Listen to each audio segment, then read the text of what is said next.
Hey, good morning to those of you that are watching at home. We've joined together here for this week's concept of how you can live better. And we have a very interesting subject, being that in the United States, for those of you that are outside of the United States, we celebrate once a year the concept of Labor Day.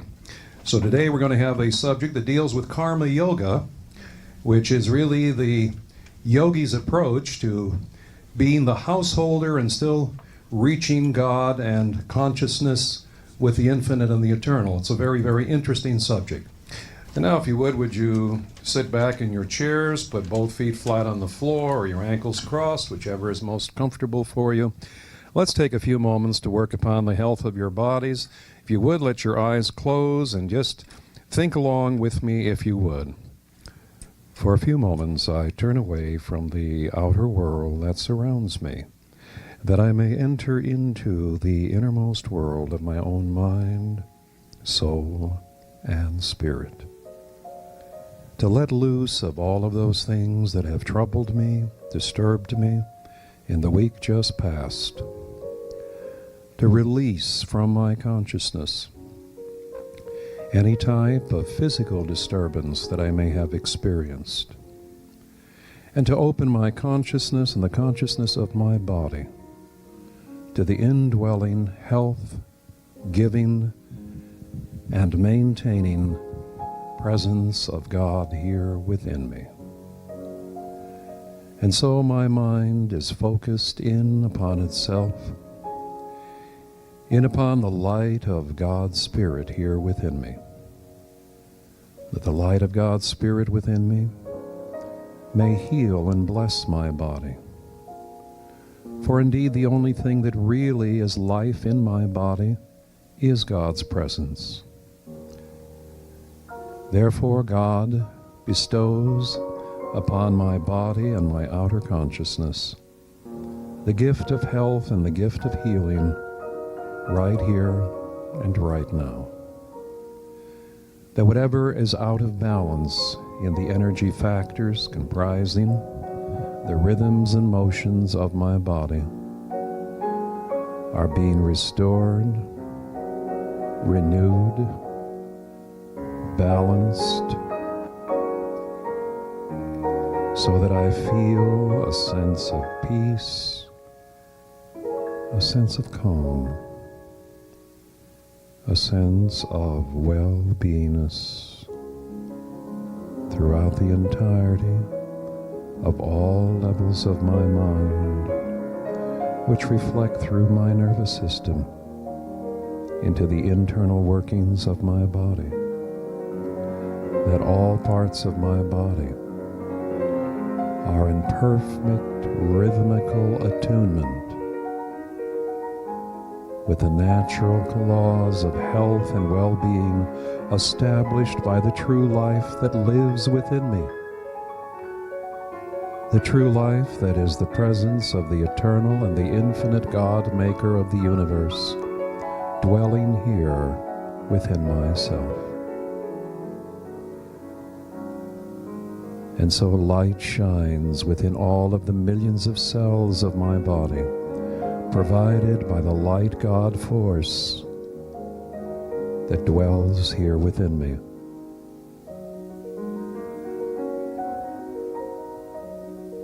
And so I think here in this state of beingness only loving thoughts, beautiful thoughts, beautiful loving feelings. For I am at peace in the presence of the Spirit and the mind that created me. The Lord my God, with which I am one, dwelling here in God's creation, God's temple, the true church, my body, reflecting the light that it contains, my body in perfect balance, harmony, peace, and one-ment.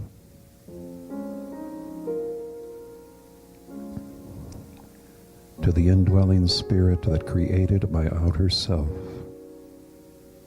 body and mind, I give thanks for health, healing, and restoration received.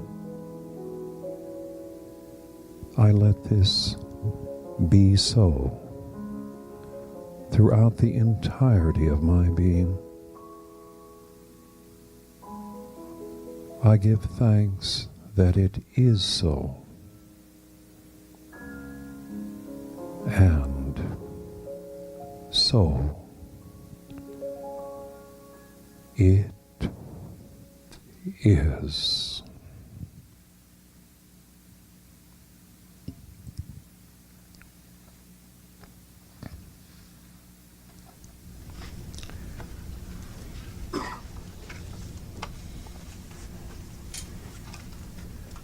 Many years ago, when I first started to reawaken to the spiritual truth that lies within me and within everybody, I began a search that took me away for a while from the things that I had been brought up with, i.e. Christianity, and took me into a voyage into Eastern religions and Eastern philosophies. And through that, I became very, very familiar with yoga. And I discovered that there were 5 major branches of yoga. That sometime in the way in the past, in spirituality on this planet, some yogis had figured out a very, very wonderful thing, that you can't have a spiritual path that is necessarily the same for all people. People are different. Some people are very physical types of people. Others are people who are philosophical. Others are people who are more feeling and loving and devotional. Then there are those that are just out there in the workplace. And so they got together and they put their heads together and or were inspired through the God presence within themselves to do the following: to create a system of yoga whereby a person could reach union with God regardless of their soul's pattern or how they were born, whether they were physical in nature, philosophical, mental, whatever it might be. And so the 5 major yogas were created. There was the Hatha Yoga, which most of you are familiar with. It deals with physical postures, breathing, exercise, etc. Then on top of that, they came along and they created Jnana Yoga, which was for people who love to philosophize about, speculate, very close to metaphysical philosophy as to what the nature of the universe is about. Who am I? What am I? Where have I been? And where am I going? They also noticed that for the people that were very emotional, very loving, feeling types of people, they came up with the concept of Akita Yoga, which was the yoga of the devotional type. And then they came up with the mental type of yoga, for those that were very, very mental and wanted to explore the mysteries of life through consciousness. And they also came up with Karma Yoga. Now, why did they have Karma Yoga? Well, the other ones made sense, but Karma Yoga was for the people who were out there in the marketplace, who had already committed themselves, who had a few children running around the house. I mean, how can you meditate that way? And obligations, married, whatever it might be. They didn't have significant others in those days. Maybe they did, I don't know. But at any rate, the person was very, very involved with what they called the yoga of the householder. That's what it's called, the yoga of the householder. For the person that's out there doing, punching the time clock, doesn't have time to retreat off into a cave somewhere, doesn't have time to sit in Raja Yoga watching the energies of the mind flit by and trying to pierce into those energies. Doesn't have the time to sit around in Jnana Yoga with philosophical discourse to say what is on their mind and suddenly wear out their intellect and come to a place of union with God. Didn't have the time to sit around and get into all of the different lotus postures and do the breathing exercises, etc., etc. And so this idea came about, karma yoga. And interestingly enough, I presented the thought that if there was any of the yogas that Jesus practiced, actually he practiced all of them, but he did practice without identifying it, without saying it, karma yoga. Jesus said, "It is not I, but the Father which doeth these good works." Jesus also said, "I'm about my Father's business." Those are statements that you could find coming out of a person who was committed to practicing karma yoga. So when we talk about karma yoga, for those people who may be very, very bent on total Christian commitment, we're still talking about what Jesus espoused in his day without saying, "Hey, I'm practicing karma yoga," or "I'm a karma yogi." No, it's still the same thing. Because you see, truth is truth. It can come under many different flavors, many different names, many different guises and so forth, many different religions, isms. But truth is the same. And so no matter where a person gets it, the principle is the only thing that really counts. Whether the principle is the same in Christianity, Buddhism, Hinduism, whatever a type of ism, Judaism, it makes no difference. It is the principle. The theology merely guises the principle in semantics. That's all it does. It guises the principle in semantics. So one person calls it one thing from one religion, another person calls it something else from another religion. Now, I don't know how many of you have noticed, but as an example, because of all of the things that are going on in the world today and with all of the emphasis that has been placed recently on the eastern situation of Iraq and so forth, you have some emphasis now that has been brought forth on the Muslim practices, as it were. And for those of you that have kept up on this or watch a little bit of television, it's sort of interesting, if you think about it, that here the Muslims are called 5 times a day to go to the mosque and pray. Think about that. 5 times a day. And what's the purpose of it all?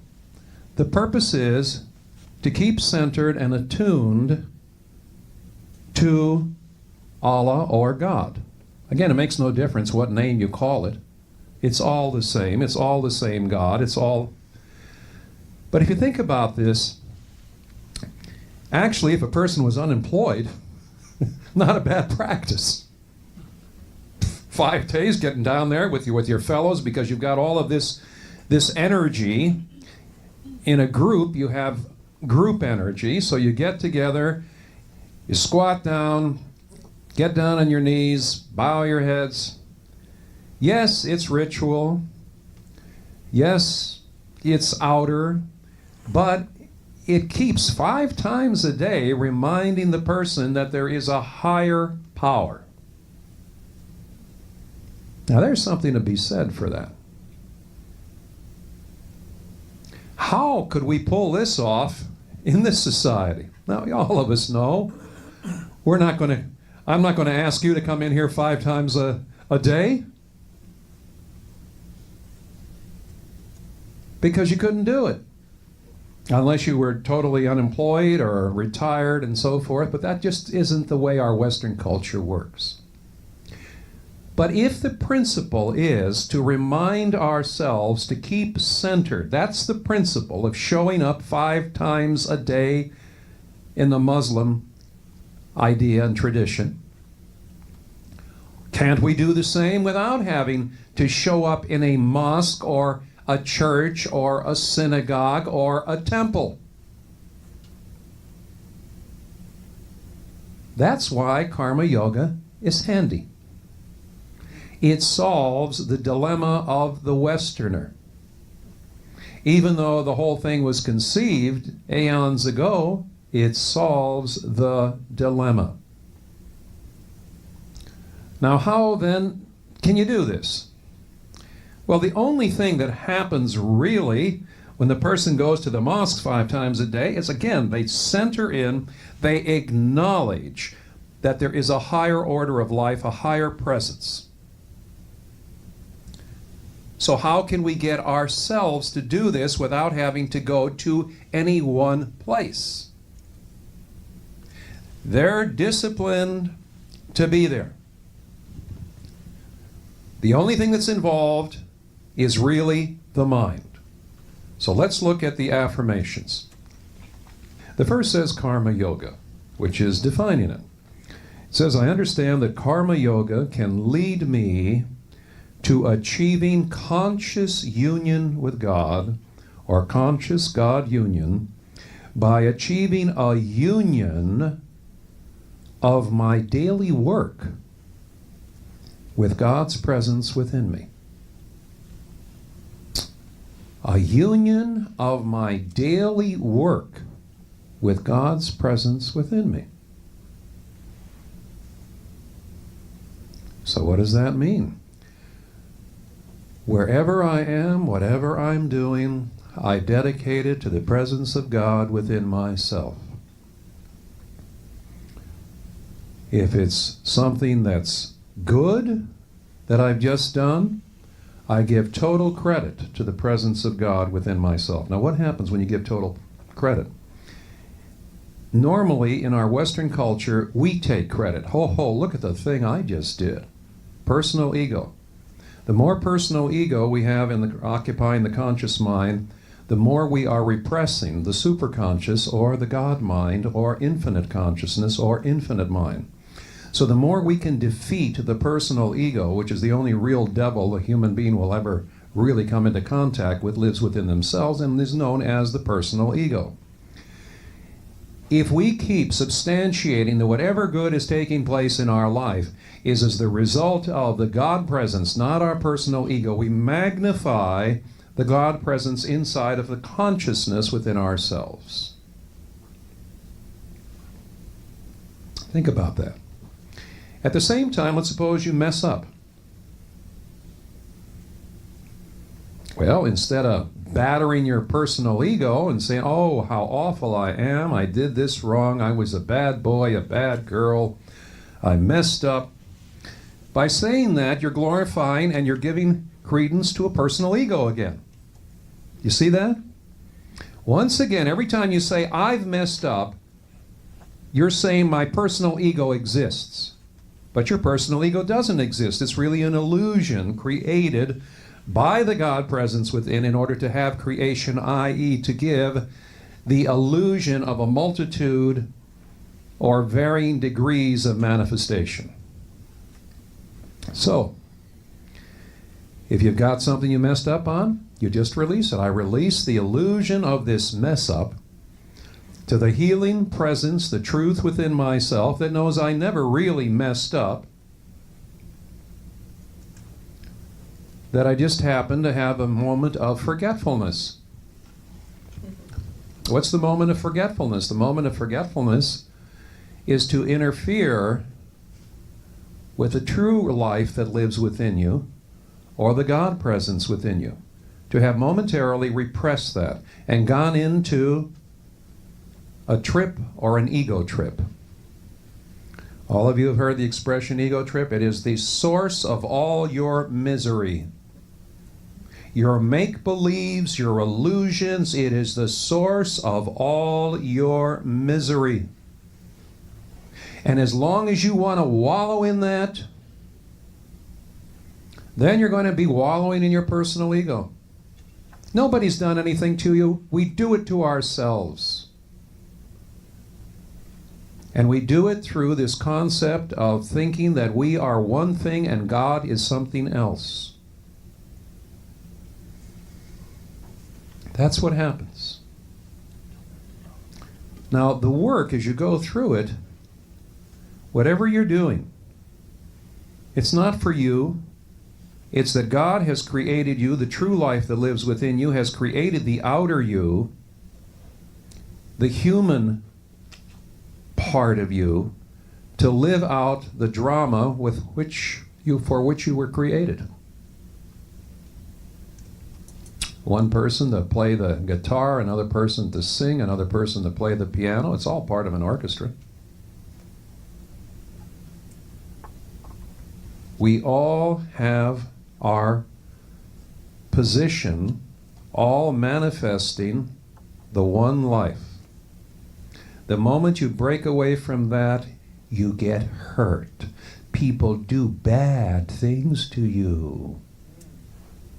Suddenly you're a victim.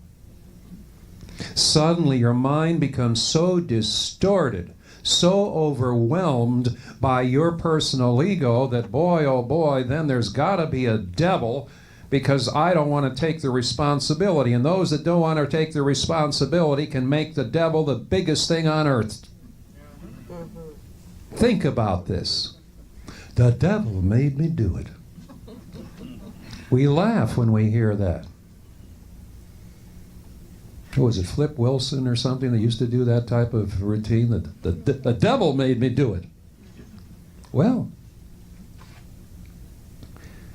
we only do it to ourselves. So the first thing says morning dedication, but it doesn't say show up at local mosque. Okay? Save on gas. So you're waking up in the morning.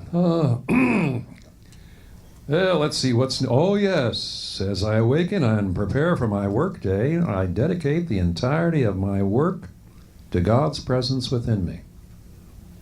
I'm not thinking, boy, I'm going to go there into the office today and have a slam dunk and show all the other people how great I am. I'm not thinking, boy, I don't want to go to work today because I'm going to be slam dunked.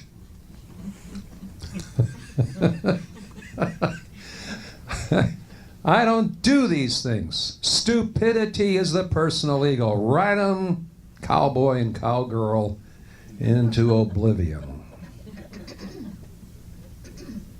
Yeah. So when you first awaken in the morning, you just simply say to yourself, I dedicate this day, my work, to the presence of God within me.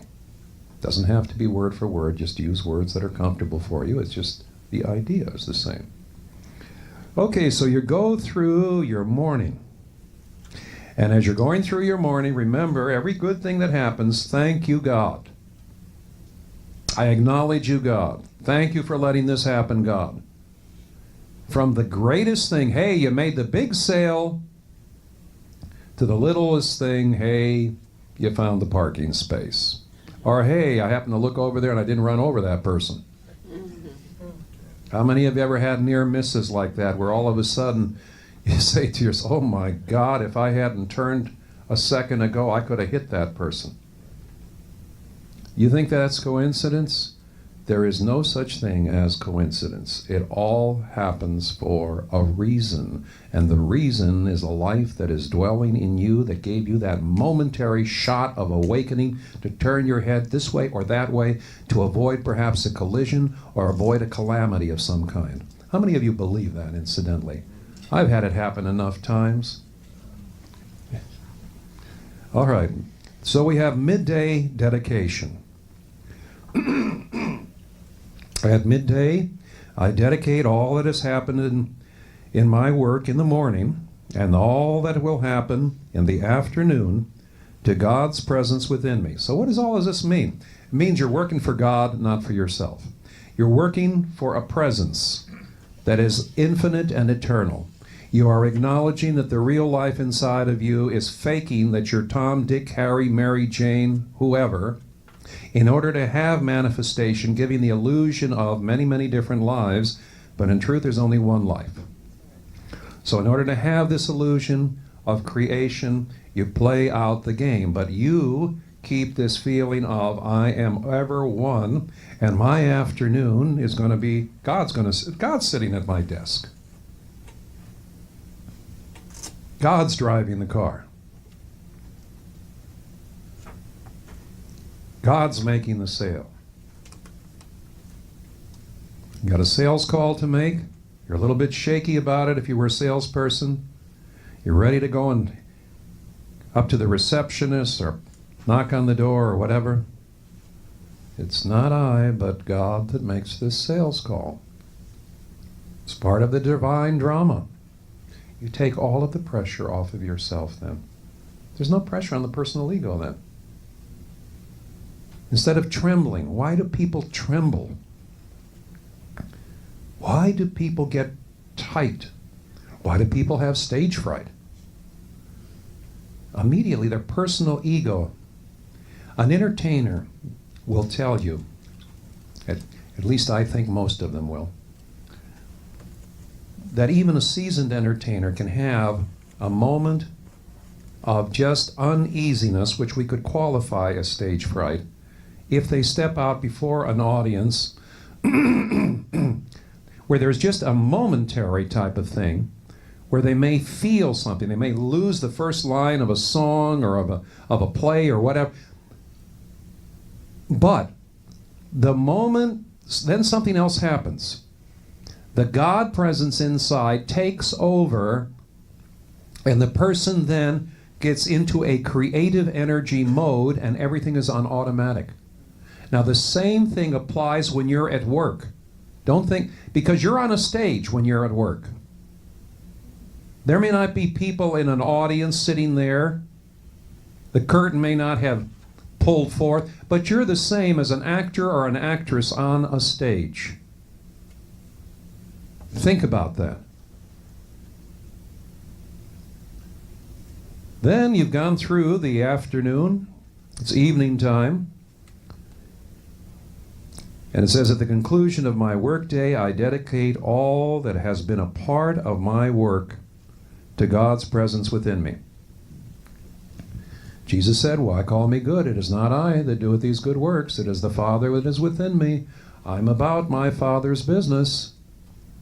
So let your light shine before men, that they may see and glorify your Father which is in heaven. Which means that as you go about your daily business, let your light shine. Which means that you're not going around carrying a Bible and say, believe, the end is near. But instead, through action, through word, through thought, through deed, and so forth, you're doing good. And the idea here is to do good. Now, I know we have that old expression that many of us were brought up with in this country, a do-gooder. But the truth of the matter is, if we do good through God's good within ourselves, which doesn't involve our personal ego, then we're not going to be giving ourselves a hero badge and walk around with a chest full of personal ego medals. So, then you're ready to go to sleep. Your head's touched the pillow. Just before going to sleep, I dedicate all my day to God's presence, giving thanks for what I feel was good, and releasing to God's healing presence all I feel was not. That way you go to sleep a happy soul, a happy manifestation, and you have happy dreams.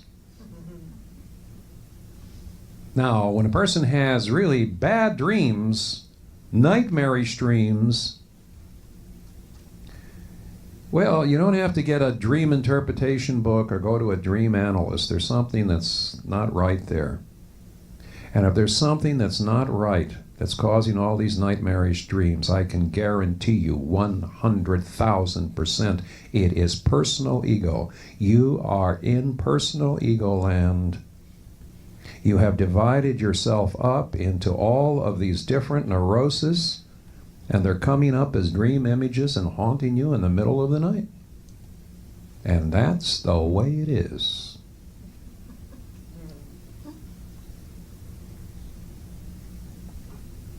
So, you want to get rid, you want to sleep better? You don't take some new medication with all of its side effects to go to sleep because you're having all these bad dreams. You get rid of the personal ego. Thou shalt not tempt the Lord thy God. And he went up into a high mountain where he had learned a great amount about what life is, what he is, what his life living within him is.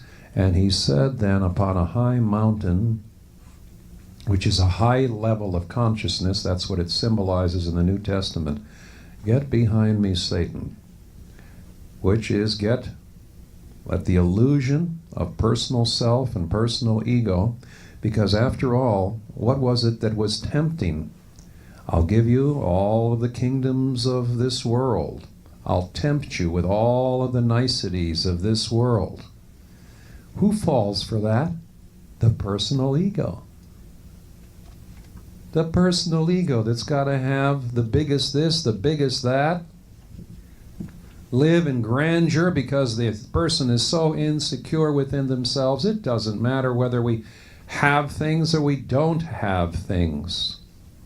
I've had things and I haven't had things. I have been just as happy and just as much of a laugher and enjoying life when I didn't as when I do. It makes no difference. It's the solidity, the consistency of the soul, as it were. That is the only thing that really matters. Part of the junk that is part of the concepts that where people sometimes are so trained in their thinking and in metaphysical approaches to spirituality that about the only thing that they can focus in on, got to get rich, can't be rich enough, thin enough. Oh, please. Has anybody thought of balance? Has anybody thought about throwing in a little bit of health, a little bit of love, a little bit of compassion, a little bit of the niceties of what life really is about? No. So, on it goes. So before you go to sleep at night, think about God.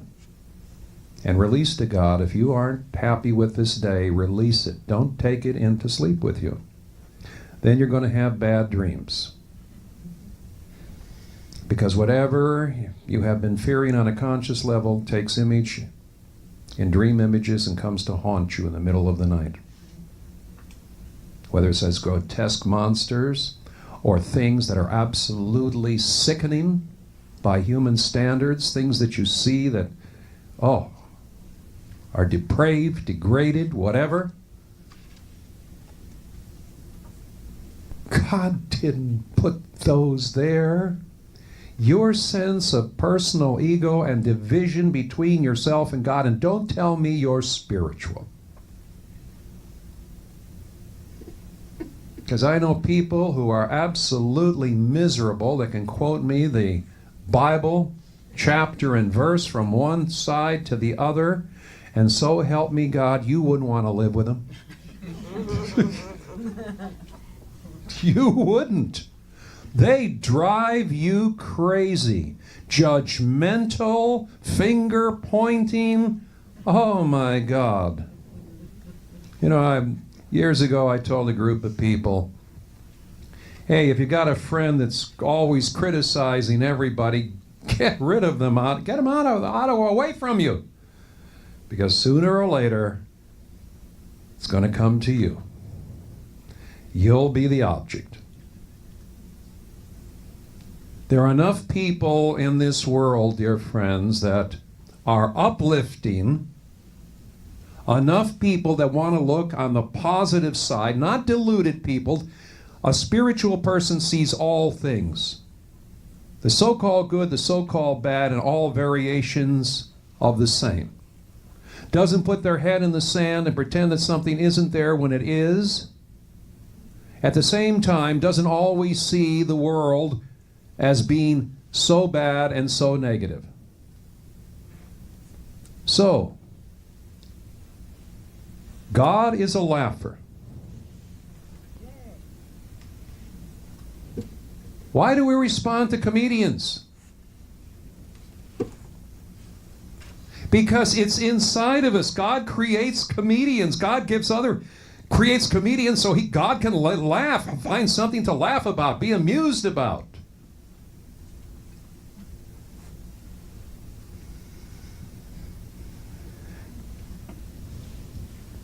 God doesn't like to cry. God gives us the ability to cry, to be able to release from our souls loss, heartache, etc., etc., gives us this ability to bring peace to our souls when our tears have finally come to a conclusion and we feel this sense of relief and release at last. But by and large, God is a laugher. God likes to laugh. And so you want to see how spiritual you are? I ask you to think about this. How many times do you laugh at yourself? Or are you so protective over your personal ego that you can't see the amusement of something when you mess up on something? Or where you have this momentary breakup of communication between yourself and Almighty God? Who is the true life within you? So, if we dedicate everything that we're doing during the day, it's God that's doing it through us. If we mess up and something goes wrong, personal ego happened to inject there, but we say we release that.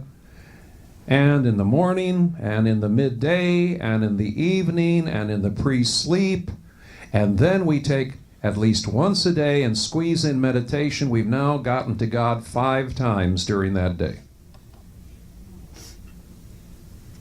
Without going to the temple, the mosque, the church, the synagogue, the cathedral, or just hanging out somewhere.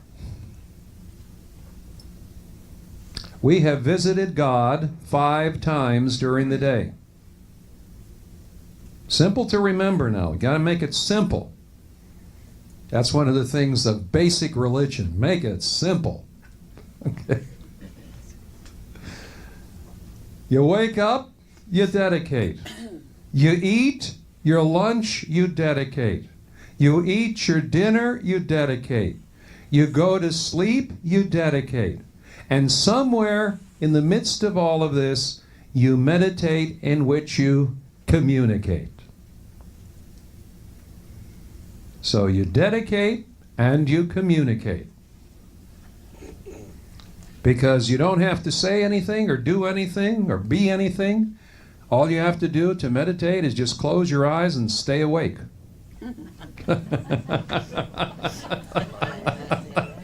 So some of you laugh because I know what you think. That's easier said than done. Intuition. Through my practice of meditation, God intuitively directs me throughout my work day and in all areas of my life. If you are constantly giving up everything that you're doing each day, constantly acknowledging God as the doer, then your intuitive processes are open. Intuitively, your mind is being signaled what to do,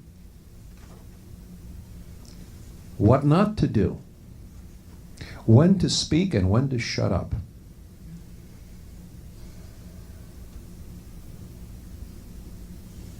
There's an old expression out of India that I absolutely love. He who does not know speaks. He who knows does not speak. Which is really, when you really know God and God's mysteries, you really don't speak. Or if you speak, you can only go so far. Because if you go farther than that, no one will understand you. Or it's like sometimes one of my favorite stories, the young man that goes into town after having been in a Zen monastery for a number of years. And he had been in, let's say, 5 years as an example. He'd been in the Zen monastery. The head of the monastery tells him, you can go into town and spend the weekend in town now. See what life is like, see how you've adjusted from what you've learned here in the monastery. Young man goes into town, spends the weekend in town, comes back. says, Master, he says, I had a difficult time in town. Why did you have a difficult time? He says, well, he says, wherever I went, he says, I sort of try to share with them the things that I've learned here in the monastery. And no matter where I went and spoke, they laughed at me. And he said, my son, if they did not laugh, it would not be Zen.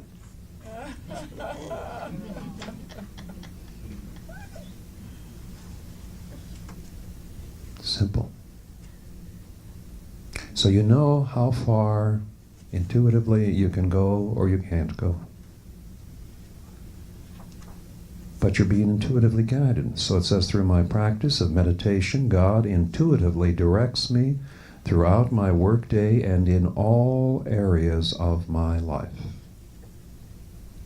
Work, whatever work I do each and every day, it is God's will that lives through my body, mind, and soul. So each day, it's like I dedicate my body, mind, and soul to God's will. I'm not giving up anything. I'm affirming that which is really within me. He who loses himself for my sake finds himself. He who loses their personal ego for the sake of the God within themselves finds the God within themselves, which is one and the same as themselves, which is the Father and I are one. So again, as you start your day, as you go through your day, you can live it one of two ways. Either saying that you are the doer of everything that's taking place in your day, or that God is. There's a fork in the road within your minds. You make the choice as to which way, which part. You're going to make the left turn or the right turn. Make the turn that turns inward to that presence. And acknowledge it each and every day. It is not I, but the Father that did this good thing. It is not I, the Father that made the sale. It is not I, the Father that sang the song. It is not I, the Father that has healed the patient. It is not I, but the Father which doeth these good works. And if you stumble along the way, then you know that you are out of attunement for a few moments, but then you just do not take it on to your personal ego, but you release it. I release whatever has gone wrong to the healing presence of God within myself. My personal ego does not exist, therefore I cannot wallow in tears. Again, my personal ego does not exist, therefore I cannot wallow in tears.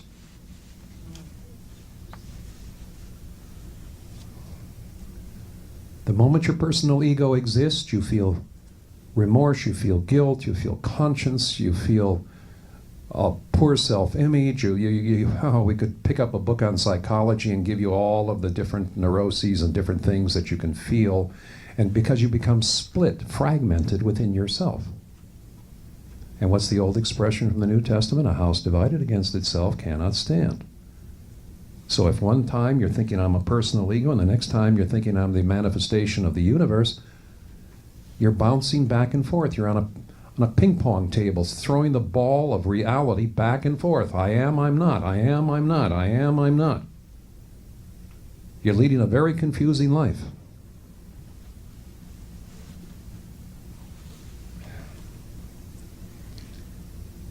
If you follow what I've just described to you here, 4 reminders during the day,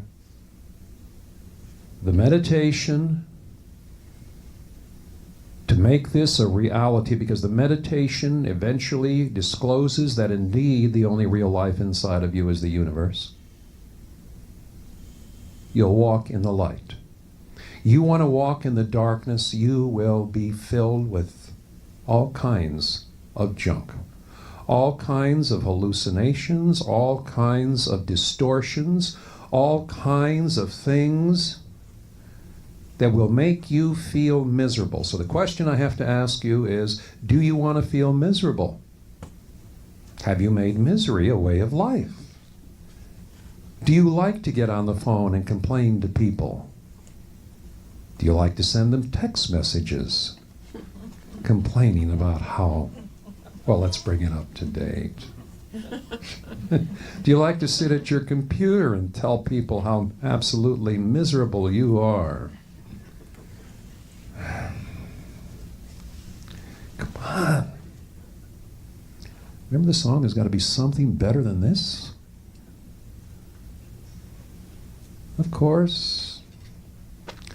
You might find somebody that'll feel sorry for you, be willing to pay some of your bills so that you don't have to accept the responsibility going out and working.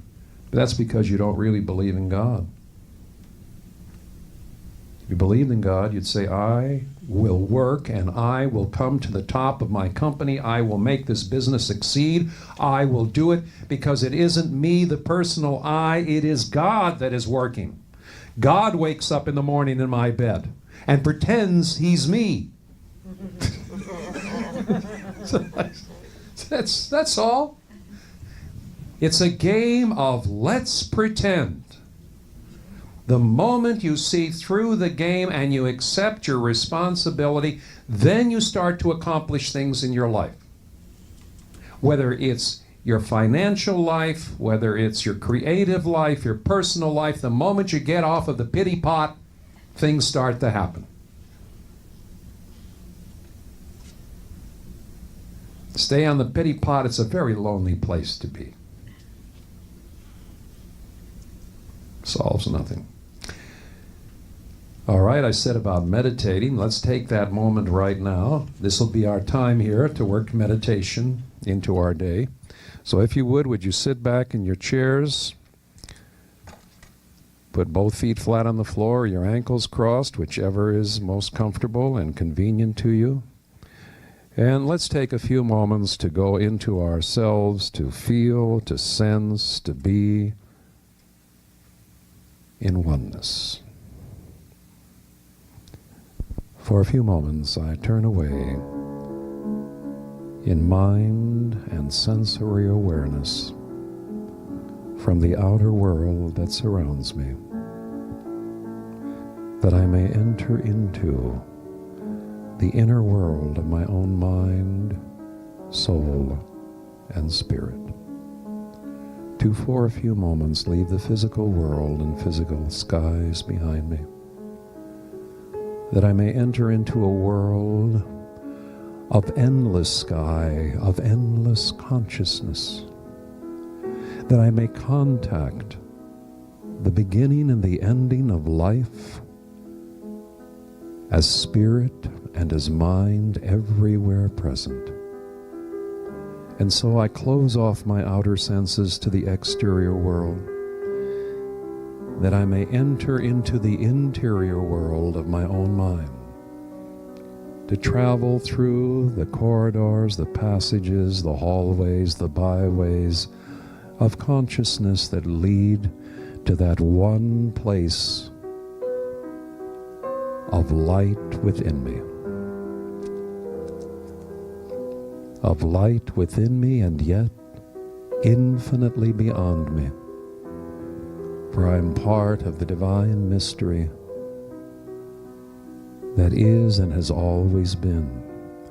I am Alpha and Omega, the beginning and the end of all that is, will be, and ever has been. I seek the light within myself, and I feel that the light is seeking me. I seek the light within myself, and I feel that the light is seeking me. For we are in truth forever one, and any sense of separation is but an illusion in my mind, and therefore I set aside the illusion and open the entirety of my consciousness and my beingness to the God-light universe, mind, spirit, that is within me and yet infinitely beyond me, that seems to exist in the time and space of this world, but in actuality is unlimited, timeless, birthless, deathless. That here within myself I may awaken from this dream of personal selfhood and awaken to the full light within my mind and within my consciousness, to the ever-present beauty of eternal life. That my mind may be Christed and I may have this awareness that the Father, Mother, God, and I are one life, living through this created body, in this created universe, and yet never having left the Creator.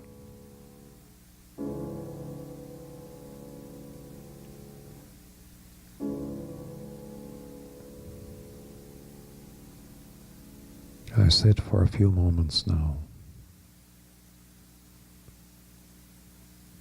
to be in peace, to be the stillness that I am.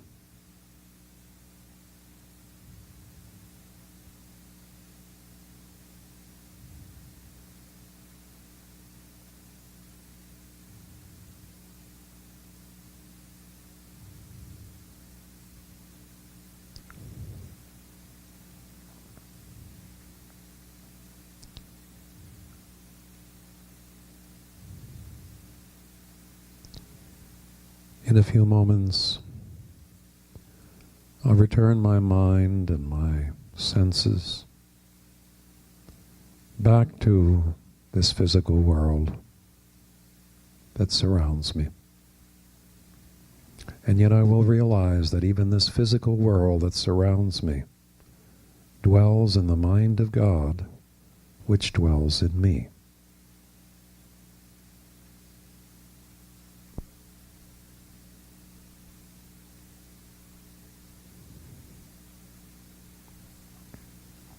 That I am inseparable in all that I do, think, inseparable from every act that I am engaged in my daily work, my daily activities,